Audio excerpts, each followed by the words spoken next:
Babysitter's labs after killing baby and taking lifeless body to McDonald's. Yo, this shit already sound fucked up. I ain't gonna lie to y'all niggas. This shit already sound fucked up. Look at this bitch face, chat. Y'all probably already saw it, but look at this bitch face. This shit. Chat. Just from the side of this, I already know I'm about to be sick to my stomach listening to this shit. You feel me? Let's get into this bitch though. Get comfortable. Hold on, goddamn it. This shit now, hold on. I'm gonna try not to pause as much. Let's go. Tell me again. I didn't feel it or anything. Me to hand a mother their dead child and say have a nice night. So can we do? So hey, can we? What? On October 18th, 2018, Heather Gardner made a late-night trip to a laundromat, hoping to catch up on her chores for the week. With her was her sister Jessie, as well as Heather's 2 sons, her toddler Jathan and her 2-month-old baby Benson. As the 2 women got to work with the laundry, Jessie made a shocking discovery. Benson was ice cold to the touch, and his lips had gone blue. Terrified, Heather began CPR while her sister made a harrowing phone call to 911. Harrison County 911. Please, I'm at the laundromat on the corner of 3rd and Union. Please. At the corner of the laundromat on the corner of, stop. 923, 923, 3rd Ave or something, Merrill Ave or something. I'm not sure. Okay, 3rd Ave and Merrill Ave are very different places. Which one are you at? 923. Heather, it's a laundromat. I don't know the name of it, but I have another child in my arms. My sister's baby is dead. We just picked him up on the babysitter. CPR. I need to start CPR on that baby. We don't know how. Is he? You have him on his back? Yep, he's on his back. Okay, I need you to tip his head back. He's freezing cold. Tip his head back, Heather. Tip his head back. I need you to blow into his mouth. Close. Nose. Into his nose. Laundromat. We're at the laundromat. I don't know what to do. I can't call Kenny on here, run. Yes, we're here. Yes, but the baby is still not breathing. You gotta have his head to back. Oh, shit. Can we do chest compressions? Yes, I need you to start. I need you to listen to me. Yep. Did you blow into his mouth 2 times? Okay, I gotta go walk up to here. Yes, I am. Blow into his mouth 2 times. Plug his nose. He's freezing cold already. Okay, ma'am, I need you to take your hand and put it in the middle of his chest. Okay. Okay, and you're gonna push on his chest. Okay. And count with me. Ready? Yes. 1, 2, 3, 4, 5, 6. As Heather continues to follow the 911 operator's instructions, officers arrive on scene and are quick to take over.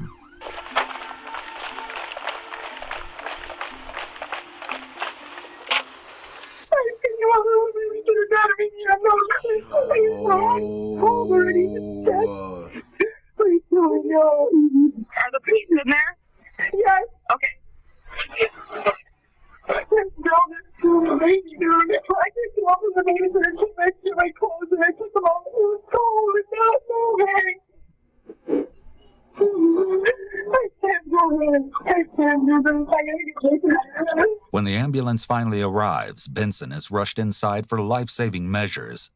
Unfortunately, there's nothing they can do for him, and he's officially declared deceased. The immediate question was whether this was a case of something like SIDS, sudden infant death syndrome, or if something far more unimaginable had occurred. Desperate for answers, Heather and Jessie tearfully explain to the officers what's going on. What exactly happened?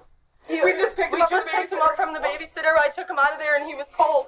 Despite the horror and trauma that Heather's going through, the officer is able to get the babysitter's name from her. Marissa T-Sort? Yeah. As officers handle getting Marissa T-Sort's address and information, Detective Jennifer Holtz arrives on scene and sits down to interview Heather. You telling me this bitch, and she, Heather and Jessie. The following mostly never-before-seen footage has been thoroughly analyzed by a former licensed professional counselor, a licensed professional counselor, and a licensed clinical psychologist. Before the interview can start, Jessie gives Detective Holtz some unfortunate news. Sorry, I sent her a text too on Heather's phone and when this was all happening. I shouldn't have done it. I shouldn't have. But I said you killed my sister's baby. What did she say? She didn't say anything back. Sorry. Can you tell that she read it? I was just very It's like a Facebook message or a text? A text. It doesn't say shit. Sorry. No, sorry. I just was really angry, and it was just like, I was on Heather's phone and I saw her name, and I just didn't want to say I'm sorry. While this may not seem significant at first, it would turn out to be very important. Although the police can't head to Marissa's apartment to talk just yet, they do send an officer over to her building. The interview then gets underway, and at first, everything Heather and Jesse describe sounds normal. Heather was a longtime friend of Marissa's, and Marissa had been babysitting her kids whenever Heather had to work. However, as Heather and Jesse describe their interactions with Marissa while picking up the kids that night, it becomes clear that something was very, very wrong. You guys both went inside. No, she didn't even let us inside. Yeah, she met us at the door. And then Marissa handed me the other baby. Yep, and just And the diaper bag. And then Heather was in the doorway for 2 seconds and said something about the hickey, and And then door we shut, left. we were gone. And so it was just real quick. Like, Yeah, she was like, She was her at the face- door ready her with face, the kid. that girl's face So was the beat. babysitter. So she I'm not hasn't- kidding you, what I thought in my head was, Jesus Christ, what the hell is she on? And usually she's like, okay, what time tomorrow? Or, I'll see you No, tomorrow. it was nothing. I'm like, Nothing.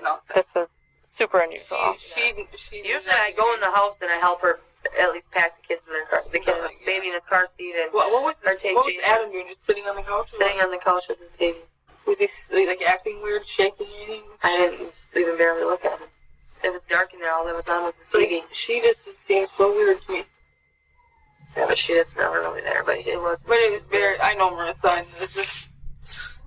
And it was just weird. Something was really off. There's no denying that Marissa was acting suspiciously, and it was quickly becoming evident to Detective Holtz that if she wanted to find out the truth about Benson's death, she was going to have to find Marissa. Unfortunately, this would prove harder than anyone was expecting. Detective Holtz made her way to the apartment Marissa shared with Adam, her longtime boyfriend and the father of her children. With Jesse having texted Marissa about Benson's death, Detective Holtz wasn't sure what to expect when she got to the apartment. Just to be safe, she brought several officers along for backup, as well as Captain Graham. Just relax.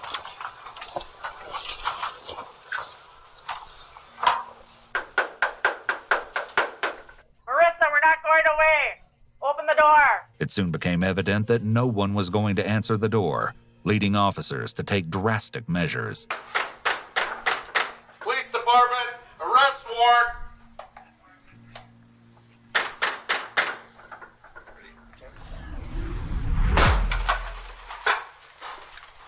Damn. What's up, police? Anybody in here? Kids room. Show me your hands, anybody? Just as they'd feared, Marissa was nowhere to be seen. Yeah, she left. But this didn't mean all hope was lost. Detective Holtz Type was of able to get in fucking touch house, with goddamn. Marissa's service provider and have her phone tracked down to a local hotel known as the Plaza. Within an hour, Holtz and Graham were standing in front of Marissa's hotel door. Morning, Adam. Morning. Is Marissa here? What are you guys doing here? Please, Adam, just cooperate with us, okay? We'll explain everything in a second. Well, you already charged her. What the f? Adam, What's stay your here. goof ass No, on? Oh you my guys God, are bro. harassing the hell out of us. If she already got charged, we'll be at court. Why you gotta Look, come get your here? goof Well, ass because on. we need to talk to her about something new. Something new? Yep. Marissa, I need you to wake up.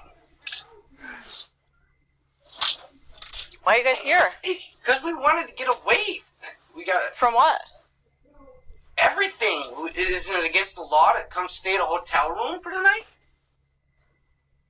Can you get up so I can talk to you? Now that the police finally have Marissa and Adam located, it's time to separate them for interviews and see if they have any information about what may have happened to Benson. This is a very important conversation we're This about bitch to look have. deranged Okay? as fuck. Tell me Ew. about taking care of him today. Oh, I was just watching him, and UT was fine. Notice Marissa's upward inflection at the end of her sentence when she says he was fine. UT was fine. This is not typical of a statement, but rather a question, which indicates that Marissa isn't feeling sure about what she's saying. That was about it. Did you feed him or? I fed him once, and then he slept, and well, we went outside when they first got there a little bit, so 'cause it was You nice and out. the kids? Yep. Okay. Mhm. Was he dressed in what? He was dressed in a snowsuit and a blanket. Okay. And then you were home alone, and then what time did Adam get home? He got home at like almost, I don't know, maybe 6:30 or something like that. Where was he at? He was hunting. Okay. And then what did you guys do after that, after Adam got home? We went to eat a little bit after he got home. Where'd you go? McDonald's. Which one? The one over by the courthouse. Okay. Go inside through the drive-thru? We went inside. Okay. How long did you stay there? I don't know, about maybe 15 minutes tops. Okay. So did you eat inside, or you just grab the food and then go? I ate inside. Okay. You were able to finish your meal in 15 minutes? That's pretty good. Okay. He ate when he got there, and that was about it. One bottle, like a full one, half one? He ate like 4 ounces. Okay. But yeah, he like eats it depends. Did Heather send that with you pre-made, or did you make that up? The bottle? She sent it pre-made, and then, yeah, and then I made another one, so. Okay. And then, what happened? And did you come straight home after McDonald's? Mm-hmm. The only place you went outside of the house was McDonald's? Mm-hmm. Okay. Then came straight home, and anything significant happen? No. We came home after McDonald's. We put a movie in, then, like, I don't know how long it was after, but she called and she's like, I'm putting my clothes in the dryer, and then I'll be there, and then, like, 15 minutes she came there, so. Okay. And did you have him ready, or did she get him ready? Yeah, I had him ready. I left him in his car seat. Okay. How long had he been in his car seat? After McDonald's, it was only like half hour, 45 minutes maybe. Okay. It was right after McDonald's. I just left him in his car seat, and then... You didn't take him back out? No, because usually she's there at like 9:30. So. Throughout this initial statement, yo, Marissa this is bitch ugly repeatedly as saying, fuck on my brother. And then he slapped, and then. This usually indicates something being left out in someone's story. In an interview, detectives will dive more deeply into portions of the story where a suspect is repeatedly using phrases like, and then, or, and this happened. Awake the whole time? No, he was sleeping. When? The whole time. The whole time you babysat him? Well, no, I mean, like, after he got there, he was up. This bitch is dead ass laughing. Y'all see his chat? She dead ass laughed like, oh no, yo, this like ugly fucking Ninja then Turtle lizard looking ass bitch. And then I put him in the pack and play, and then I have this little camera, like the video monitor, and then like I didn't check on him because I have that now, so like. And he was in your back bedroom, or? Mm-hmm. In our bedroom. In your bedroom. Mm-hmm. In a pack and play. Mm-hmm. And then, are you okay? Yeah, I'm just like half asleep. Marissa's laugh and smile here is odd given the circumstances. What the This is clearly a serious situation. When a she suspect acts laughing? unconcerned, this can be a red flag for deception. They may be trying to play it cool so that they don't look guilty, when actually their behavior just makes them look more suspicious. Okay. So the reason we're here, Brittany, I'm sure you must be asking yourself this, right? Not Brittany. I'm sorry, Marissa. You have a sister, Brittany, right? She's laughing. The reason we're here... Bitch, we talking about a dead baby. You sitting over here laughing like some shit is sweet. Fucking evil, Although the demonic audio ass here bitch. is redacted, we can infer that she informs Marissa that Benson is deceased. Why is he dead?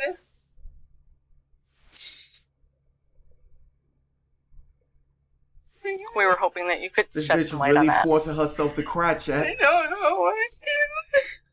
This bitch really forcing herself to cry. And I need you to tell me what happened. I don't know. This bitch really forcing herself This to is cry. the most important conversation you will ever have in your life. I'm telling you. I don't. No, you're not telling me.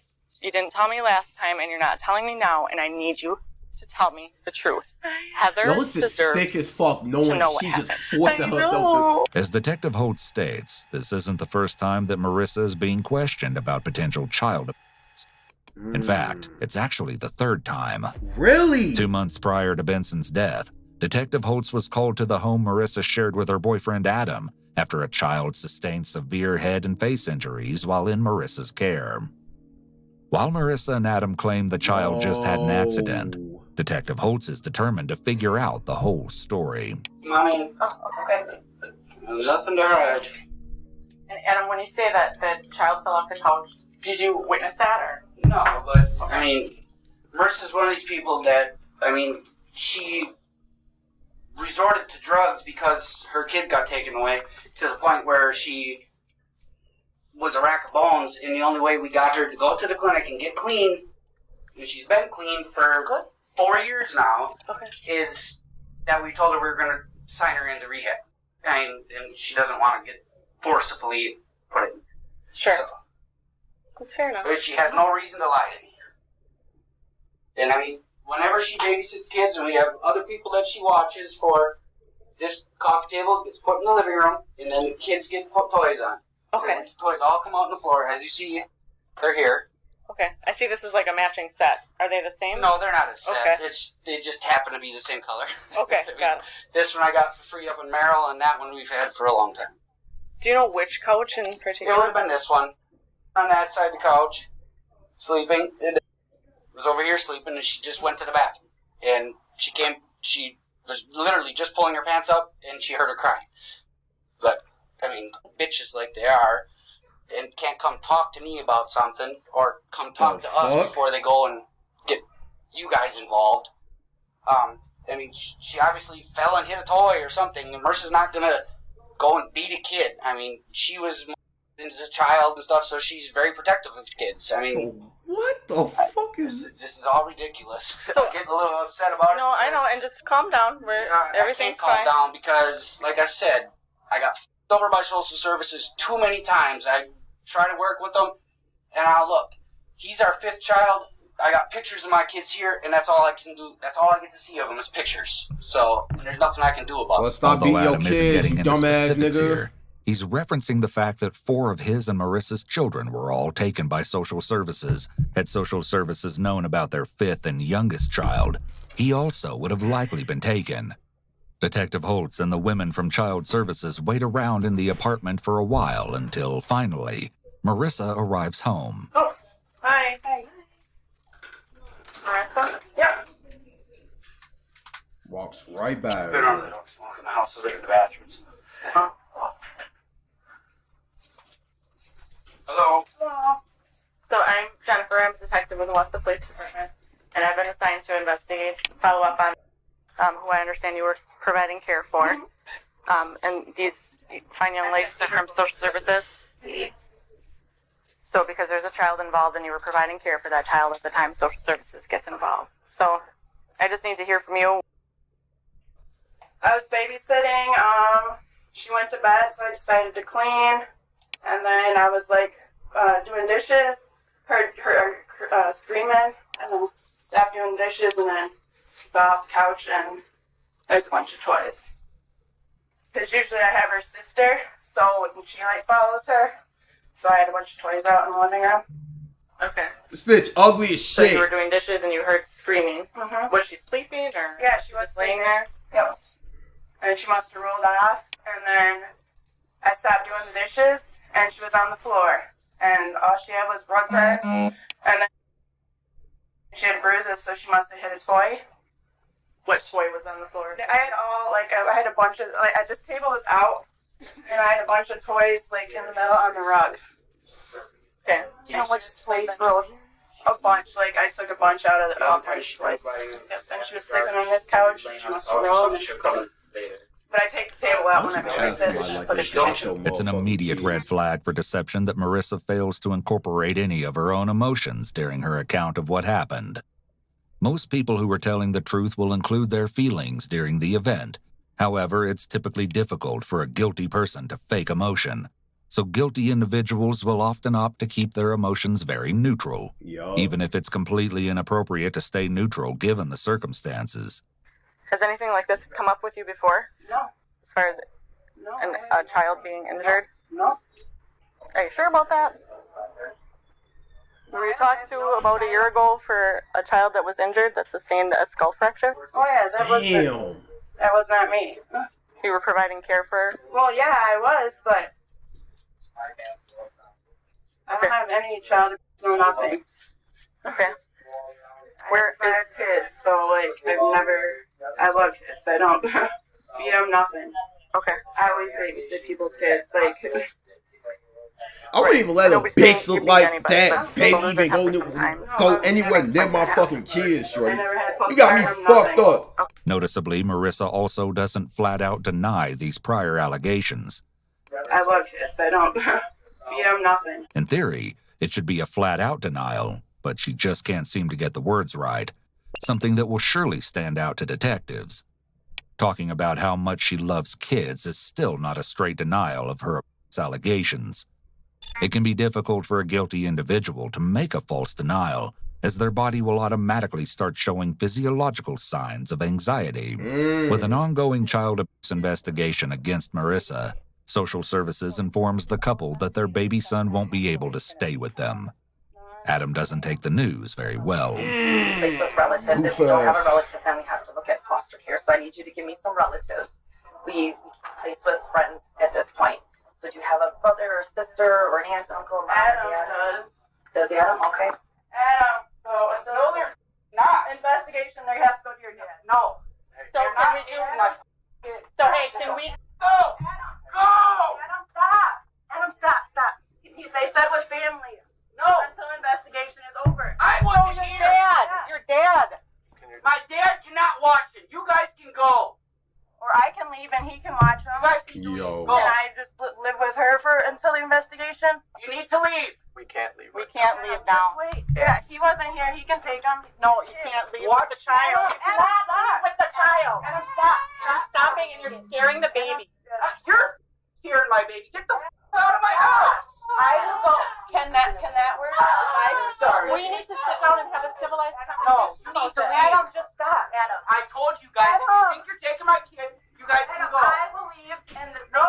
you can have him. They need to leave. No, because they'll take him. I asked you nicely. Right now is not. I asked you nicely. Just sit down and let's talk. I'm not talking. I told you guys when he came to my house. Did I not? If you guys think you're taking my kid or asking my kid to go That's why anywhere, we're trying to figure out a family member that. I do not have any family members. We have no family. I was not here. Why does my kid have to leave when I'm his parent? She was the only one here. She can leave. Cause y'all some freaky deaky ass motherfuckers. She's gonna go stay with Shayna. Okay, right there. The baby's staying here. So there's the situation. You guys can go. Well, we're not leaving until this is sorted out. I just told you what's gonna happen. No, it's not fine. I told them when they came in the house. I let them in nicely, and I told them from day one. So I'll live with Shayna until it's over then. You guys are lying, all you. That's why I don't trust any one of you suckers. Cocksuckers. I don't think anybody's lied to you at this point. Yeah, well, you kind of did, because I told you specifically. Did I not? Right, when you guys walked in the door. I said, if you think you're going to do anything with my kid, you better bring the SWAT team. That's exactly what I said. And I'm sticking to it. So you guys need to leave. And that you have to take him on. I can't be here. Let's talk about this, Adam. I just called. Go. No, that's not how it works. We need to sit down and figure out. My house. I pay the bills here. Do you guys come pay my rent? No. So you can leave. Now that I asked you. Nigga, put your shirt back on. Ew. Stop. So they're letting him stay with you. I'm leaving. Adam, just calm. But he needs to calm down, right? I will calm as soon as your head's going through the back of my door. If you can sit and relax. I'm relaxed as soon as you go out my door. You can talk through the door, but I don't want you in my house no more. Can't he just take him and I leave? I can't leave a child here with him in the condition. Because I'm pissed off because you guys are Adam, just stop. two-faced motherfuckers. Adam, just stop. Right now. I'm calm as soon as they leave. Stop. My God. I can't help it, Marissa, and you know it. Well. You want him here? My God, stop freaking out. Marissa and Adam are having very different reactions. Yo, if you really see how this bitch is, though, you see how still calm she is? Oh my God, stop freaking out. Like, she does, just don't fucking Yo. To their son being removed from their home. She don't give a fuck. Although Adam's feelings are valid and many people in this situation would feel angry, his outburst is clearly upsetting the baby, and he doesn't seem to recognize that. Marissa, on the other hand, is notably calm about their entire situation. This is rather unusual, as most parents would be quite upset about having their child taken, especially if they didn't do anything wrong. This may be an act on her part. She may think that she needs to appear relaxed, because if she is explosive like Adam, it will just look like she acted that way with the child she babysat. And there's nothing anymore. You guys can go bring the dog in here, do whatever the fuck you want to do. But my kid's staying here. With these memories fresh in her mind, Detective Holtz is unrelenting in her interview with Marissa. Heather deserves to know what happened. I know. What? Fake ass crime, boy. No, you're the truth. No, you're not. I am. Look at this bitch. I don't know what happened. I promise. I understand that things get frustrating, God. especially with you being pregnant and having a child of your own. They were frustrating. Yo, I was about to say some fuck shit, but I ain't gonna say it. Marissa is likely trying to bolster her statements by stating, "I promise you that." When someone is being deceptive, they will try really hard to sell you on their story, whereas someone who's being honest doesn't need to go to such lengths. Marissa may not have been comfortable enough with her answer about how the kids weren't frustrating, likely because it was a lie and she did find them to be frustrating. So she needed to prop her claim up with a promise to make it sound more convincing. This theory is backed up by Adam's statements to Officer Cole back in the hotel room. So you get home, what time? 7? 6:37, somewhere in that area? And what's going on in the apartment when you get home? The kids are all sleeping. The topic then shifts to Jathan, who Marissa also babysat. He doesn't play with much. He's a pretty quiet kid. I shouldn't say quiet. If you look at him wrong, he starts crying. I mean, lately he's been getting used to us. Then take me through the rest of the next few hours until you guys decide to come over here. We went to McDonald's, came home, and... Who went to McDonald's? All of you? All of us, yeah. The 3 kids in the back seat. And which McDonald's? the one by the courthouse. Okay. Then came home. Who picked him up out of the back and play and put him into the car? Or? I picked him up and put him in there. Okay. Absolutely normal to me. And what is normal? Whiny. As soon as you pick him up, he whines and stuff. So he was making noise and... Yeah, making noise and... Open his eyes at all? Mm-hmm. Yeah, I mean...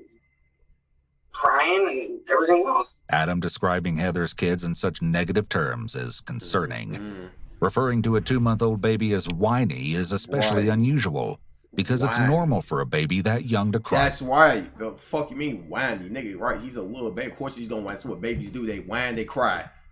Calls a whiny. God, like always. Yeah, they're the boy. Frequently, it's also possible that being overly critical of the children is a misguided attempt to protect Marissa. Back in the hallway, Marissa attempts to explain why she and Adam fled to the hotel. I got a little money from a car accident, and I wanted to go swimming and stuff, but by the time she picked the kids up... So now you ain't going hot tub. And I wanted to go in a hot tub, but I don't think I can while I was pregnant. So. Wow. What's the real reason you're here? No, that is the real reason. I'm serious. Nobody who lives in this town checks into a hotel at 9:50 p.m. after a baby died in their apartment. I don't know. I didn't know he died. And that's also a lie because she texted you and told you that he died. My phone's off. No, it's not. Yes, it is. No, it's not. I'll show you my phone. I'm serious. How do you think we found you? It's obvious that Marissa's story isn't adding up. Right, dumbass bitch. So how the fuck you think they found you then? You dumbass bitch. Fucking ugly ass lizard looking ass bitch. What exactly could she be hiding? Marissa is likely keenly aware that with her previous child investigation, she looks incredibly suspicious right now. Even if Benson's death was just a heartbreaking accident, her history with kids makes it hard to trust her. Could she and Adam have fled to the hotel because of this? I'm serious. Now cut the crap, Marissa. This is the third time we've had a discussion with you about a child, an infant in your care, and now one is dead. One is dead. I didn't do nothing to him. Then who did? No one. He was fine. Did Adam do something to him? No one did anything to him. He was fine. Babies don't just die. Marissa keeps sniffing and scrunching up her face as if she's crying. However, it doesn't appear that there are any tears. This looks like she's smiling and crying. Like she does look like she's just smiling. This bitch look like she's just trying to force tears out her falling. face. She's likely trying to give off the appearance that she's upset, but she's not a good actress, and it comes off very disingenuous. He was fine. Babies don't just die. I would not kill a baby. I'm sure you didn't mean to, Marissa. Sometimes it's not what you do, Marissa. It's sometimes what you don't do. And maybe there was something you just didn't do tonight. Yeah. Left him alone for too long. Yeah. No, because I didn't kill him. Was it an accident? I'm not sure. Did you leave him alone? I left him in the pack and play after we got off. After we got back in from outside. Was he okay? He didn't make any noise. I have that video monitor thing. I didn't kill him. I promise you. I didn't. I would never kill a baby. This bitch so fucking I wanna. So what happened when you came back from outside? Check that. He just uses a video baby monitor. And you went back inside and checked that. Huh? When you went back inside, and he was in the pack of play. What you saw and observed. I use the baby monitor, and when he makes a noise, you can hear it. And I didn't hear anything, so. I didn't kill him. Right? At what point did you realize that he was dead? I don't know. Did he die in the pack of Marissa shrugging in response to Captain Graham's questions are huge red flags that she was involved. Someone who is innocent would readily be able to provide clear answers to the questions. I don't know. Type of shit told him. Like I said, I don't know. There is things that you commit, things that you do, and sometimes as a result of things that we don't do, bad things happen. And we know that bad things happen.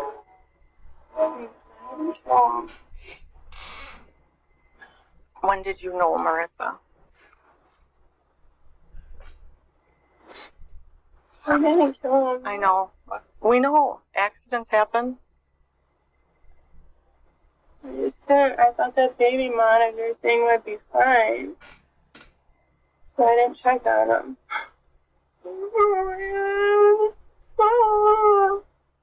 How long? It's okay. Oh my God. We can talk through this. Bitch look like that Twitch frog. God. Oh my God. Sometimes things happen, but we need to know the truth, and it's all okay. I just did check on him. I have a baby monitor, but I didn't kill him. The detectives know that most suspects are more comfortable admitting to an accident rather than intentional harm, and Marissa is no exception. She's latched onto the scenario, likely because she thinks she won't get in as much trouble. While there's every chance that this may be the real truth, there are still some parts of Marissa's story that aren't making sense, and as Holtz and Graham are about to discover, Marissa knows a lot more than she's letting on. So, how long was it that you didn't check on him? So start over. It was after when before Adam got there, I checked on him. Did you know then? But I didn't kill him. I know. Oh my God. How did you know? How did you know? Just because it's been that, well, he does sleep that long, and, like, but I don't know, he, like, felt cold. And I was scared. My boyfriend wasn't there and everything, so, oh my goodness. I'm sure it's scary. How did you find him? How was he laying? I put him on his belly. And how did you find him? How was like just on his belly? Where was his face? In the on like this, face down. Mm-hmm. Did you? I'm just trying to. So, if this is his face and this is his back, and you put him like this, and you didn't find his head turned anyway, it was just straight down? I think it was. Was there anything coming out of his mouth? No. No. And he felt cold then? And that was before Adam got home? Who picked him up out of the back and play and put him into the car? Or? I picked him up and put him in there. Okay. Absolutely normal to me. The fact that Marissa can't seem to clearly remember how Benson's head was positioned when she found him is a red flag, as this is something that she should be able to remember. Exactly. If she walked in and the baby's face was straight down into the bed, this is something that would trigger alarm bells and would likely stand out in her memory. But that baby monitor was like almost $100, and like when they make any noise, they like you can hear it. And that has like the camera thing. So you're saying that didn't work? No, it worked. It worked. Yeah. You just left him alone for too long. Okay. You went to McDonald's? No, I brought him back. Or did you put clothes on him? Did you put a snowsuit on? I put a snowsuit and hat on. And Adam didn't notice that he was dead? He probably just thought he was sleeping. Did you check for a pulse? Did you see if he was breathing? Or did you just feel his skin was cold? Yeah, he just wasn't making any noise. What did you think was going to happen when Heather came to pick him up? I don't know, like... Did you think she wasn't going to notice, or...? Oh, yeah. That she was or wasn't going to notice? She was going to notice. Did you try to do anything to revive? Try to do CPR? No, because I don't even know how to do that. Chat. Look at this face. Look at her. She finds this shit funny. This bitch is laughing. This evil ass, ugly ass, frog looking bitch. Help me understand discovery there. Yo! Why didn't you call police? Because I was scared and my boyfriend wasn't there. And I didn't want our baby taken. By this point, Marissa has mentioned several times how she was scared, but she doesn't express any concern for Benson or how his mother is feeling now. Marissa appears to be very egocentric and is only thinking about the baby's death in terms of how it affects her. We do have an arrest warrant for you based on your other child. So we're going to be taking you into custody. Can I smoke a cigarette? Sure. Thank you. When am I going to get out? Although it seems like detectives are getting the truth out of Marissa, there is one major problem. What? Her story isn't matching up with Adam's. According to Marissa, Benson was dead before Adam ever got home, and Adam was none the wiser. However, Adam is claiming that not only did he pick Benson up and get him loaded into the car, but supposedly Benson was crying and whining during this. One of them is lying, and it's up to the police to figure out which one of them it is. Okay, Adam. Here's what I need the explanation for. We know why you guys came over here. On my children's, on my life. We know Marissa's received messages on her phone letting her know. The audio is redacted here, but the officer informs Adam that Benson is deceased. Come on now. I swear to God, I did not know this. Yes. No, I swear I didn't. So, I swear I didn't know. Marissa's phone is in here somewhere. I didn't know. I swear. Heather has my phone number. She never, not once. So that's your phone? This is my phone, yes. Where's Marissa's phone? I don't know. I can call it and find it. Yo. That's right. and then you guys come over here. You leave shortly after Heather leaves. And another reason we came here is Marissa's sister is supposed to be getting her kids tonight for the night. So we figured we'd come get it and she can just take the room tomorrow. Or today. So there's going to be an autopsy tomorrow that's going to tell us a lot more than what we know right now about the cause of death. And if things don't add up, Yeah.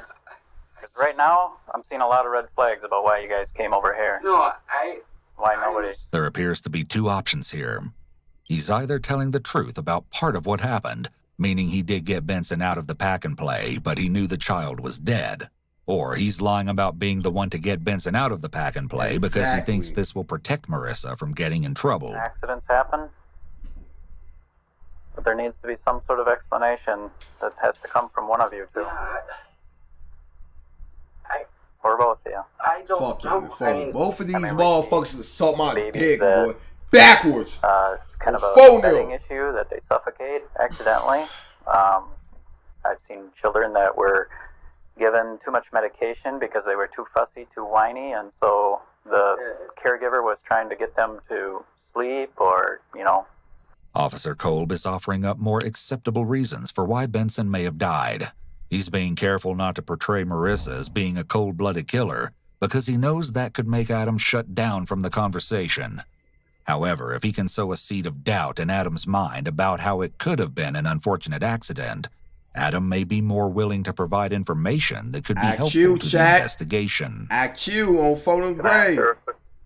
Yeah. So why is he telling us?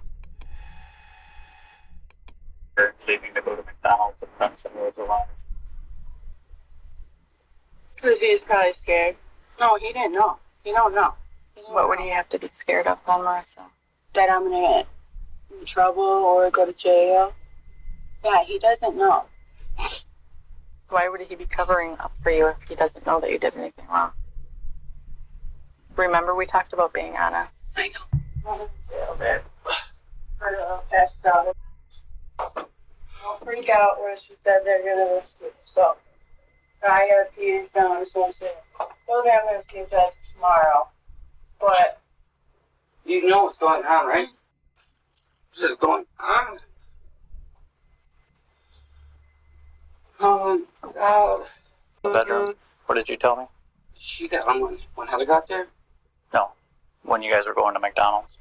I got him out of there. I mean, And he was making noise, you said several times. We asked and clarified that with you, right? yeah. Is that the truth? Yeah, he was fussing and stuff when we left.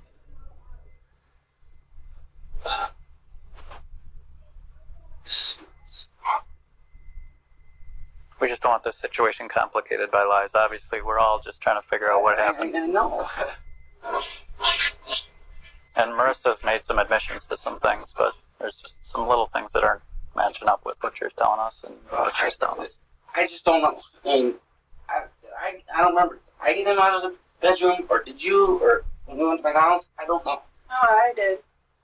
She did. I mean, I just don't remember. Adam's claim of "I don't remember" is a selective memory statement, which can sometimes be legitimate or could be a sign of possible deception. It's possible that Adam used deductive reasoning to figure out that Marissa was under suspicion for something related to Benson. He likely didn't know what Marissa was being accused of, but it was clearly related to her care of other children, so he decided in the moment to lie in the hopes that he could protect her from further trouble. However, he might be less willing to protect her from trouble after he learns what she's been hiding from him. Love you.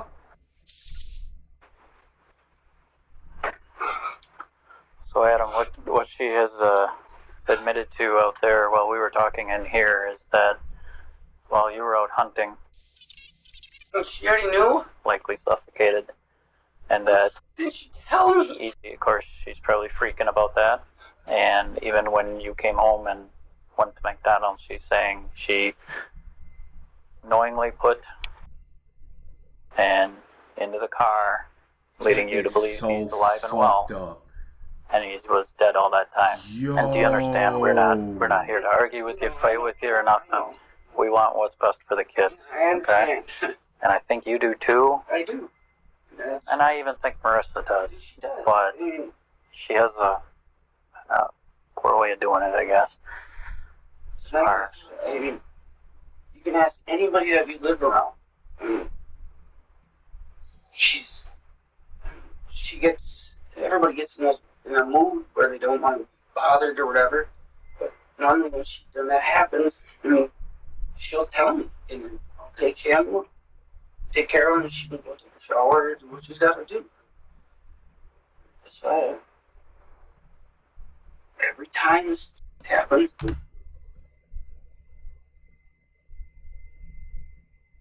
yo, chat, like,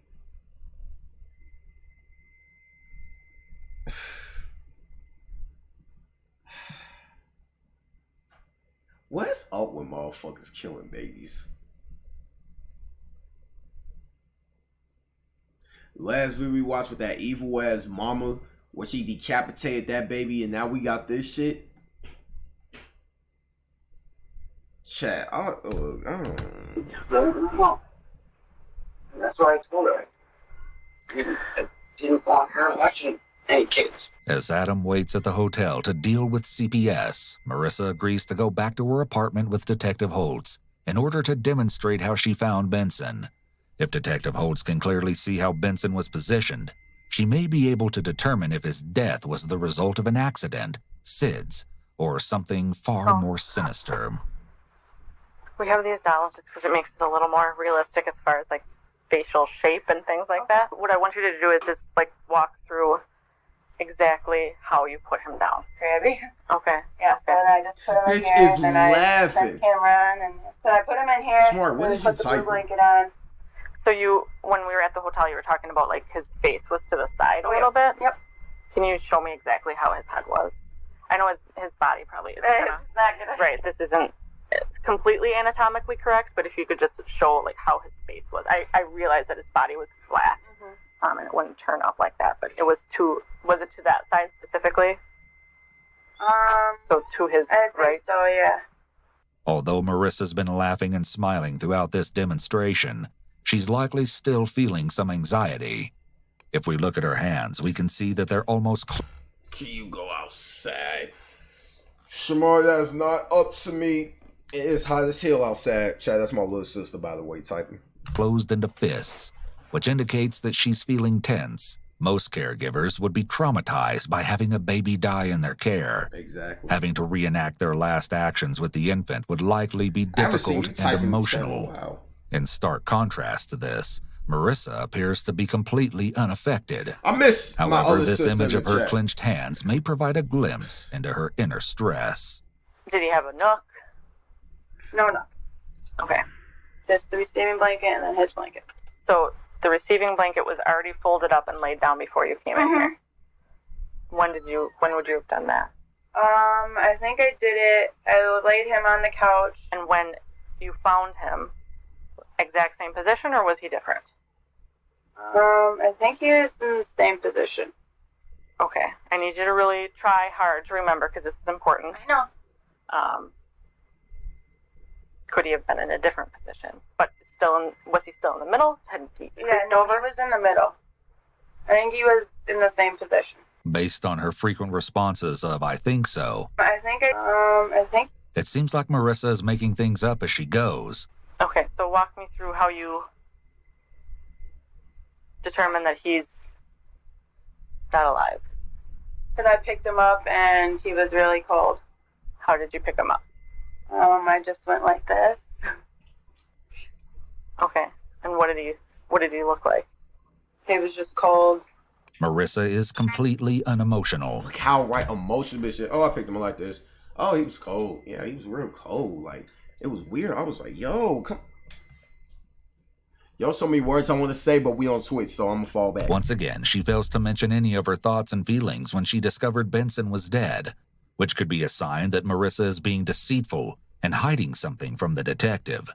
The question is, what exactly is she hiding? And then what did you do? Laid him down, put his snowsuit on. Where did you lay him down? Oh, I think I laid him on the floor. So I put his car seat in there, and I grabbed his snowsuit, laid it on the floor, put him...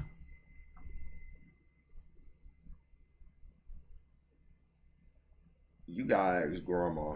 That's not up to me.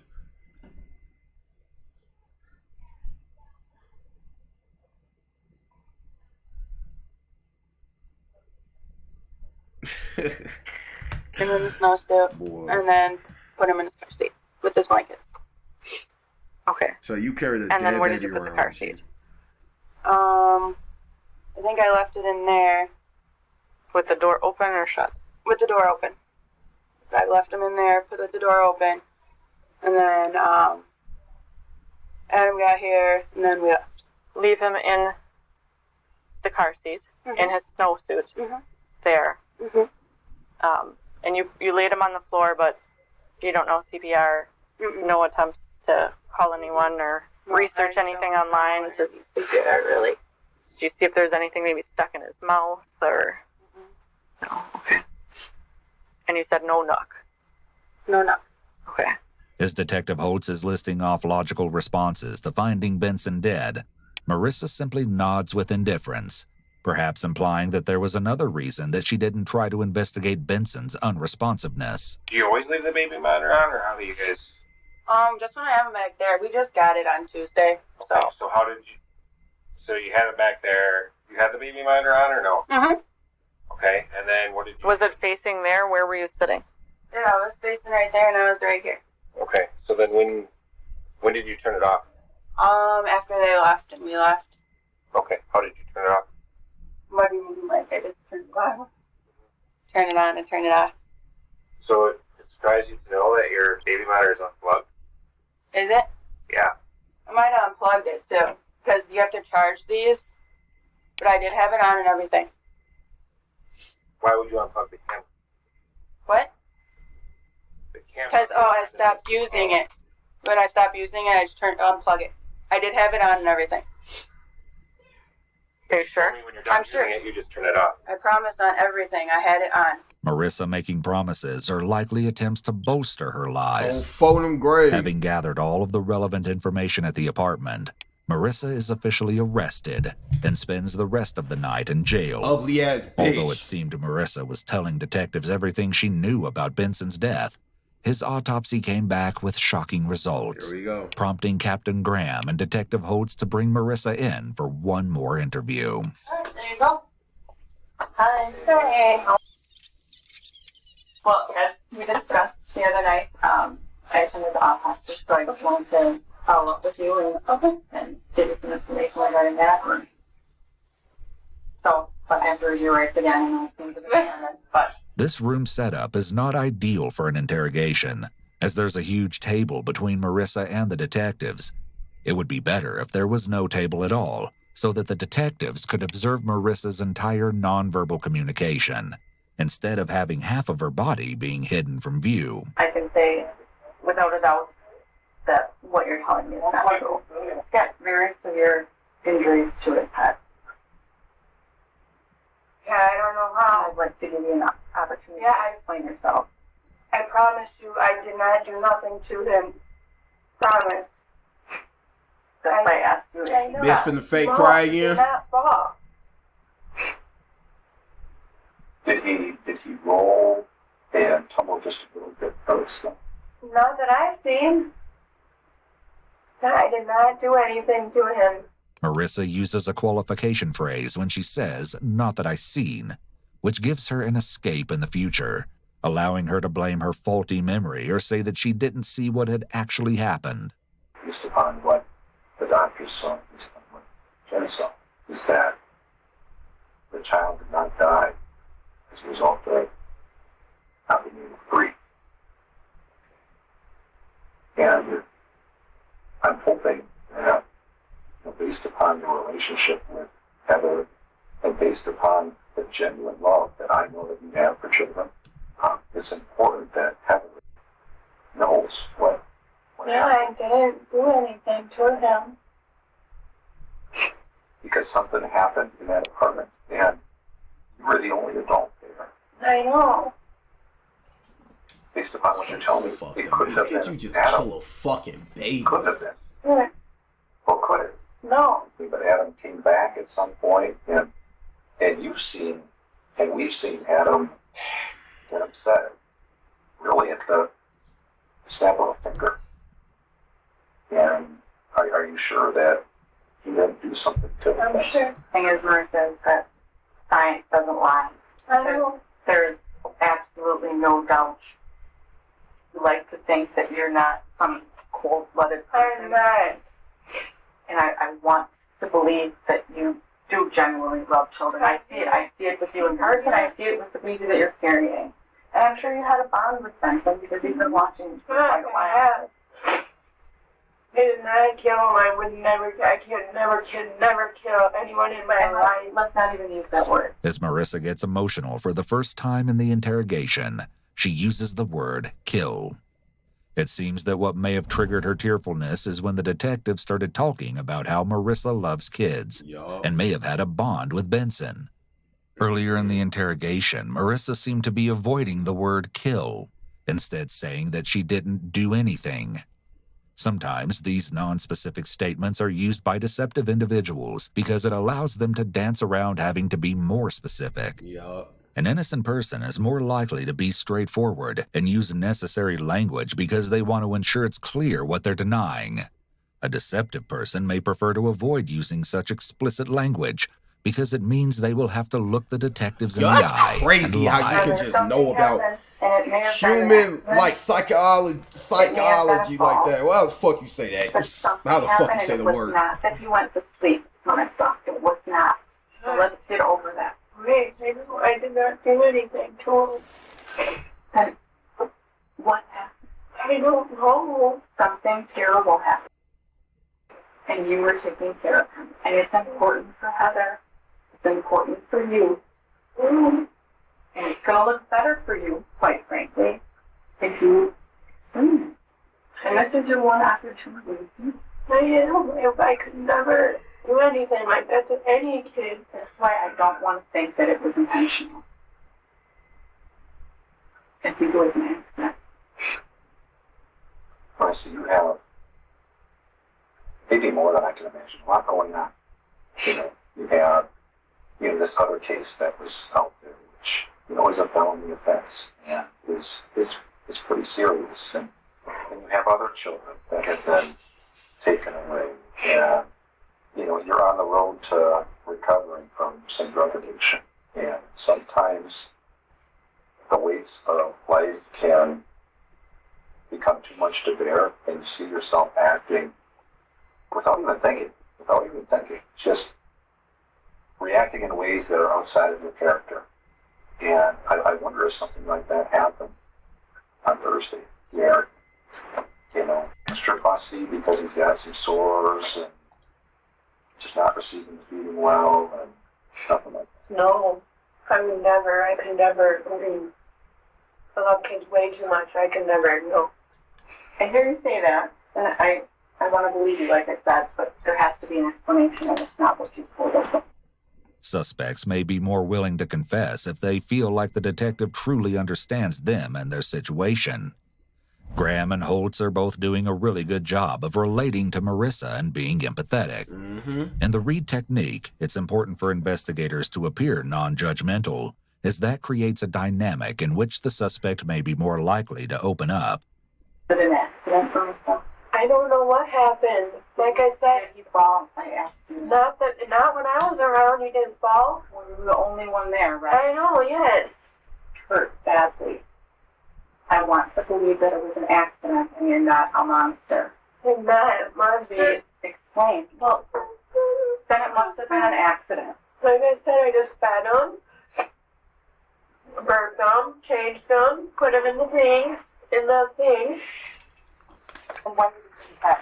He didn't hit his head. He hit his head. I don't know how he would have hit his head. Who could have hit him in the head? I don't know. Could he have fallen? I'm asking you. No, I was around. I mean, he didn't just fall without anybody around and nobody noticing and then put himself back in the packing place. You have this one opportunity to explain yourself. By increasing her proximity to Marissa, Detective Holtz is increasing the pressure for her to confess. I don't know, maybe on the couch near the playpen. It's sort of like the hard part of the couch, like the arm. The arm. Or like the arm part. I don't know. So as you were setting him down, was it too hard? As maybe. you knocked his head a little bit? I don't know, because I could never.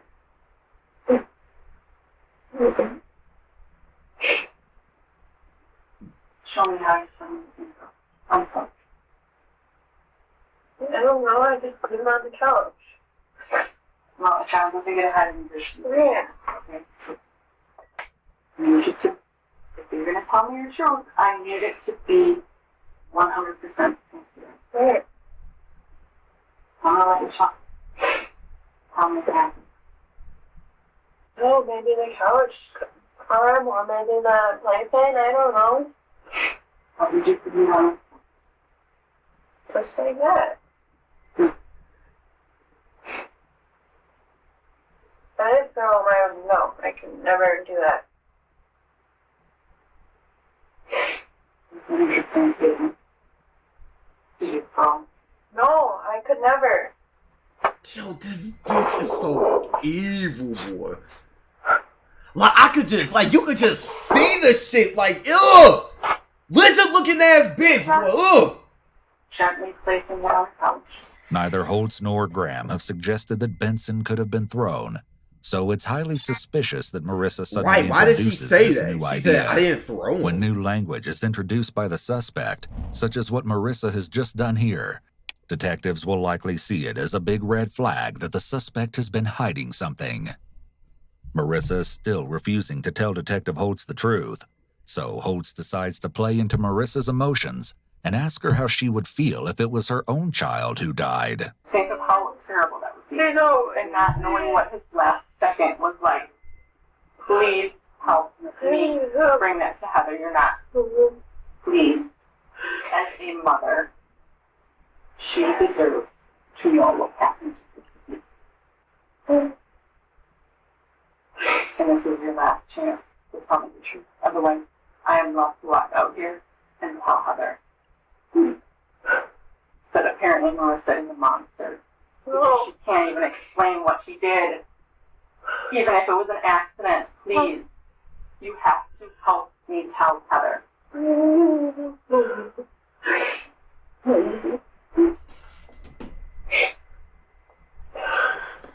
After this desperate emotional appeal from Detective Holtz, Marissa sits in complete silence for nearly 2 minutes before finally opening up a bit.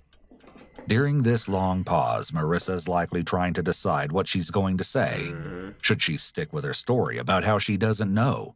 Should she confess the truth? Or should she admit to something in between? She may be weighing the pros and cons of each option in her head. Most people care what others think of them, at least to some extent. So hearing the detective say that she will be thought of as a monster may help motivate Marissa to tell the truth.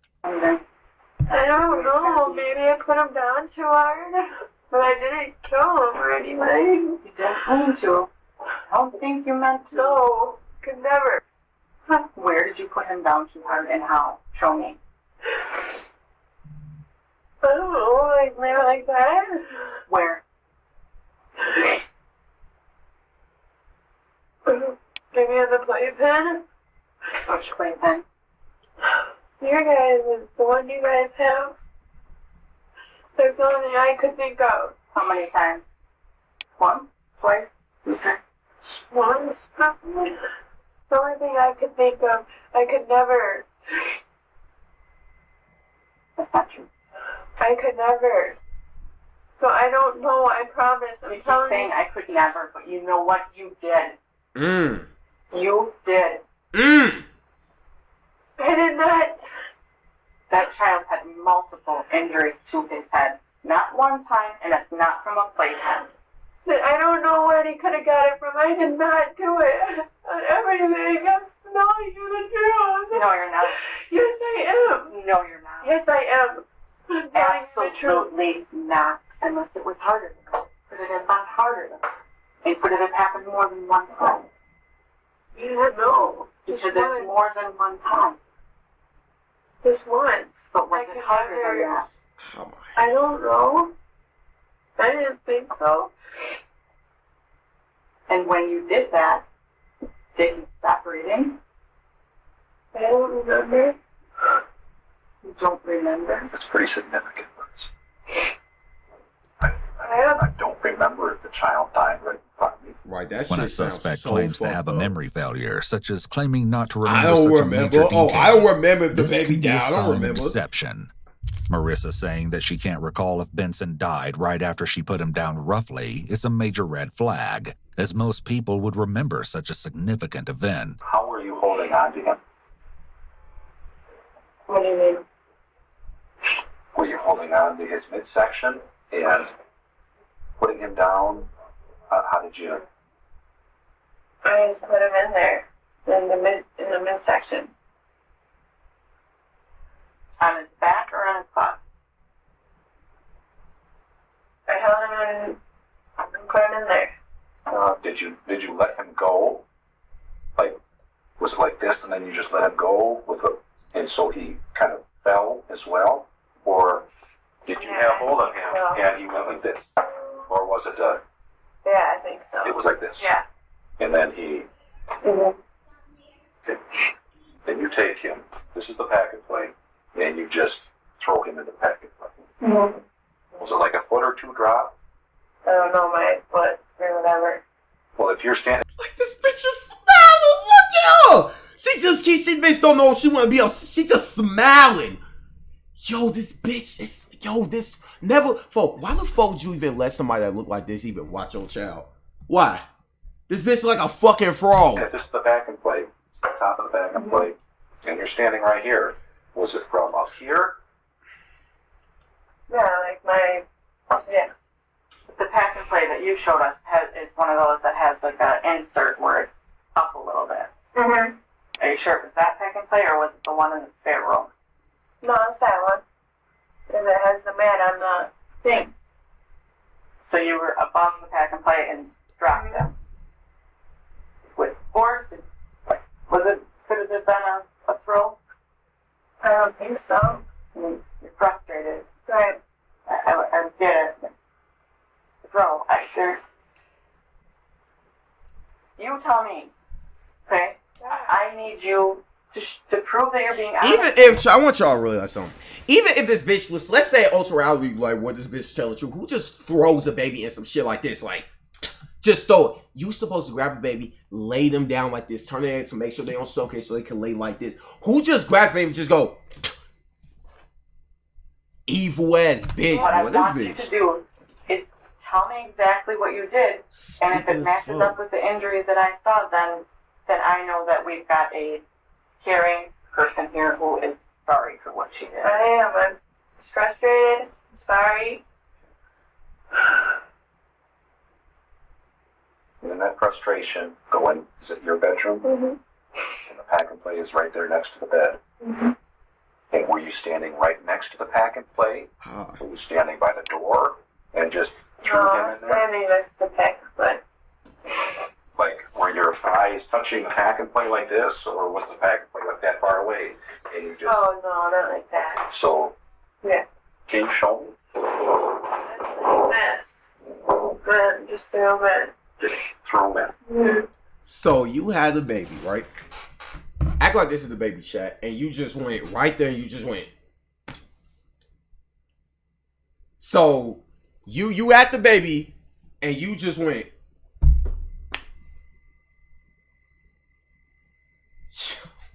Chat. Like I be wondering myself, like, how do motherfuckers be this evil in the world? Oh yeah, I'm gonna see this baby. Let me just fucking murder him. Yo, there's so many things I wish I could say, but if I went on Twitch, I'm telling you right now, boy, I'll be calling this bitch every slur in the world. You just threw him in there? I don't know. I think so. I don't know. I think so. Chat, this is getting me fucking mad. I don't know this. So you, with all your force, you say that as hard as you could. Not really as hard, but hard enough. Marissa is still vague in her description, but Graham getting up is important here because it makes Marissa have to demonstrate what she did. Graham clearly dramatized the throw from a very far distance, which forced Marissa to have to clarify that she didn't throw Benson from such a far off distance, but she did, in fact, throw him. Did he cry? Is that what you're saying? Or did he stop crying? he just cried for a couple minutes. And then what else happened? And that was it. You saw multiple injuries, Miss. Yeah, I promise you, I do not know where he got the injuries. Promise. Did you grab him by a hand, by a foot? Oh. That's why I asked you, Marissa, how were you holding him when you threw him into the back and play, because he has some other injuries. Right. I said he has some broken bones. Yo. He does. I don't think you meant to do it that hard. Did he tumble a little bit when you threw him in the pack and play? Like, did he roll? I don't know. Because I could see if you're walking down the hallway, you come in the room, you're a little upset and frustrated, you throw him like that. I could see that he might tumble a little bit in the pack and play and maybe get lodged up against something. I wasn't there, Marissa, so help me understand in my mind what happened when you threw him there. What happened? I was just frustrated and threw him in the pack and play. And what did you see happen when he landed in the pack and play? What happened to his body? Mm-hmm. Did he just stay in one position, or did he roll, or? I think he hit the side, but that's about it. What part of him hit the side? The head. And was it the corner where it's hard, or was it? Yeah, it was the corner. Which corner? I don't know. One of the corners. This bitch always So about some, I don't know. Rolled up in the corner. I don't think so. I think maybe his head was down.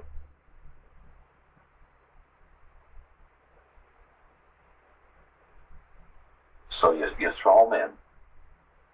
He tumbles into the corner of the packet play. Mm-hmm. Is he face down at that point, or is he face up, or is he to the side? His face down. Okay. So you throw him down on his back. He tumbles a little bit into the corner of the packet plate, and his face is down. Mm-hmm. Then do you pick him up again and throw him down, or what do you do? No. What did you do? I just picked him up and put him in the middle. Even while she confesses to throwing him into the pack and play and then rearranging his body, Marissa doesn't appear to have any remorse for what she did to Benson. You throw him in there. He tumbles into the corner. Mm-hmm. You had said that he cried for a couple minutes. Yeah. Now you're saying, no? Well, did you just stand there for a couple minutes? And just... Well, maybe not a couple minutes. Maybe a minute or less. Yo, this... Look at this shit! In the room with him or go out? Yo, I swear, boy, like, they need to bring torturing back, boy. While he was crying. This is why they need to bring torturing back. They sitting there trying to give my boy Melly a death penalty. They need to give this bitch a death penalty, boy. I was in shock of what just happened to him, what I did to him.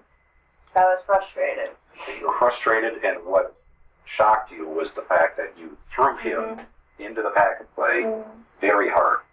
Maybe not with all of your strength, but you were really frustrated. And he tumbles into the corner, maybe hits his head on the corner, and then you stand there and he cries for a little bit. No, I just cried for a couple seconds. Couple seconds. And then in the middle. And then you take him from the corner He's no longer crying. Right. And you just set him face down in the center. Mm-hmm. Why'd you move him if he wasn't crying? I was scared. Was he dead at that point? Yeah. How do you know? Well, he wasn't doing anything. Yeah, it was. Did you try to do something to bring him back to life? Try blowing in his mouth, because that's all I know how to do. I don't know CPR, yeah. Okay. Because I could see you trying to undo what has just happened, right? Yeah, I tried. And that tells me a little bit about who you are, Marissa. That, yeah, I made a mistake here, but I don't want this child to die. Right. If I would have known how to do CPR, I would have done it. But just blew in his mouth. I don't know how to do CPR. Although Marissa now claims to have tried to revive... Right, but earlier she just said she didn't try anything. See how this bitch just flip-flop? Benson, she laughed and denied trying to revive him at all. Try to do CPR. No, I don't even know how to do that. No attempts to call anyone or research anything online to CPR, really. Did you see if there's anything maybe stuck in his mouth or... This discrepancy in her story indicates that she might be pretending to have tried to save Benson's life in order to not look like a monster, since at this point, she's confessed and likely knows that she's in for some major consequences. Thank you. I was frustrated. Scared. I understand. I will get this frog-ass bitch off my screen. I can make it right.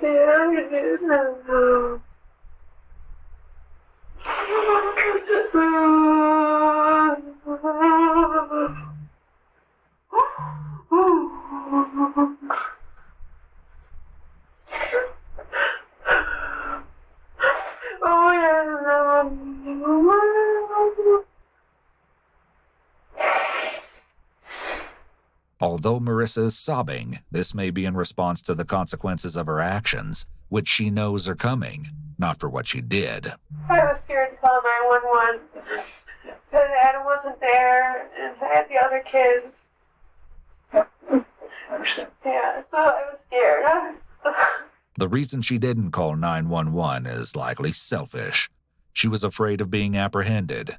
She may have thought that the best option was to cover up the crime, even going so far as to keep the secret from her boyfriend. Crazy.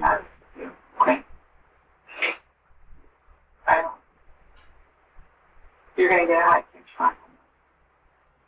Got some family members. I'm not making a high. Because I have court for this statement right here November 1st. I know. I'm sorry, I was scared and frustrated. But she gets frustrated too with Yeah, she even said that. Yep. She knows how her kids are. Every parent gets frustrated. So that's what's gonna happen. And then eventually, down the line, you're gonna face charges for making incident. For what? For which? I don't know. That came into it. We need to talk through this with the district attorney's office and determine what charges are appropriate and recharged in the future. I mean, you have to know that there's consequences for what you do. I understand you're sorry, and that does mean a lot. But we need to make sure this never happens. Do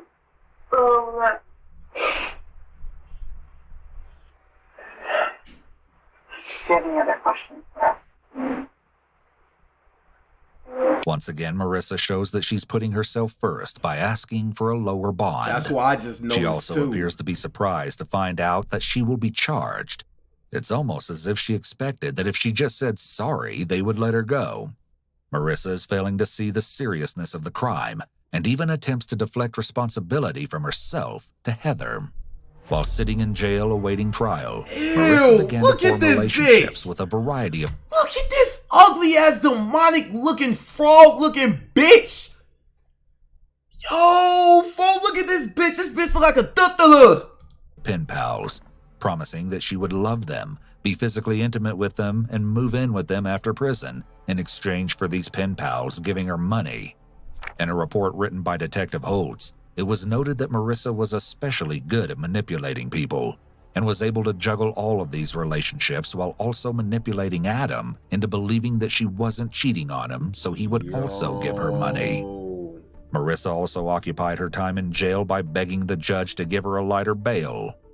A letter to the judge written by Marissa reads, "This Marissa Teetsort and I want a bond reduction because this is crazy that don't get half signature bond and lowered, like really I'm not a monster or whatever. I love kids and I'm a mom to 5 kids, plus I'm pregnant now with my 6th kid." She don't even give a That's fuck right. about Benson. Not only does she not this grasp ugly the ass severity bitch of off my her crime screen. against Benson, but she tries to claim that she's a loving and successful mother to her children, even though most of those children were removed from her care. According to Detective Holtz, Marissa believed she would be getting a light sentence for Benson's murder, as she and her attorney... She was carrying the whole dead baby around, chat. This baby was dead. She was just carrying the whole dead baby around. We're planning on claiming that she wasn't guilty due to brain damage caused by her extended substance abuse. Things didn't go the way Marissa had hoped, however, and she was instead sentenced to 37 years for Benson's death and another 3 years for the injuries caused to the child who had supposedly fallen off her couch just 2 months prior to Benson's death. I'm not gonna say WV to that boy, but you know, shall explore with us, boy. That shit, man. Chad, I promise you, folks, some evil ass motherfuckers in this world, Chad. It is some evil ass people in this world, Chad. It is some evil ass people in this world, Chad. There are motherfuckers that actually be doing shit like this. Killing kids, killing babies, and all type of shit. How the fuck do you have like that much just to kill a baby? And she's sitting there laughing at that shit too, chat.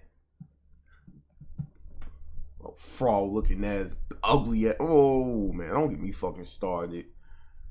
Man, anyway, WV, man, I ain't gonna say W. You know, shall explore with us. All right, chat.